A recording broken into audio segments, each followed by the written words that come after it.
ഞാനൊരു കഥ പറയാം. 4ാം ക്ലാസ്സിൽ 2 തവണ തോറ്റൊരു വ്യക്തി. 8ാം ക്ലാസ്സിൽ അദ്ദേഹം 3 തവണ തോറ്റു. കോളേജ് എൻട്രൻസ് എക്സാമിനും അദ്ദേഹം 2 തവണ തോറ്റു.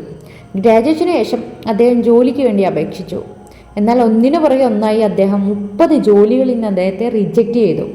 ഹാർഡ്വേർഡ് യൂണിവേഴ്സിറ്റിയിൽ അദ്ദേഹം 10 തവണ അപേക്ഷിച്ചുകൊണ്ടിരുന്നു. പക്ഷെ ഓരോ തവണയും അപ്ലിക്കേഷൻ നിരസിച്ചുകൊണ്ടിരുന്നു. KFCയിൽ അദ്ദേഹം ഒരു വെയിറ്ററിൻ്റെ ജോലിക്ക് വേണ്ടി പോയി. മൊത്തം 24 പേര് അപേക്ഷിച്ച ജോലിയിൽ 23 പേർക്കും ജോലി കിട്ടി. അദ്ദേഹത്തിന് മാത്രം ജോലി ലഭിച്ചില്ല. എന്നാൽ അദ്ദേഹം തോൽക്കാൻ തയ്യാറായിരുന്നില്ല. ഇതേ ദൃഢനിശ്ചയത്തോടു കൂടി അദ്ദേഹം Alibaba.com സ്ഥാപിച്ചു.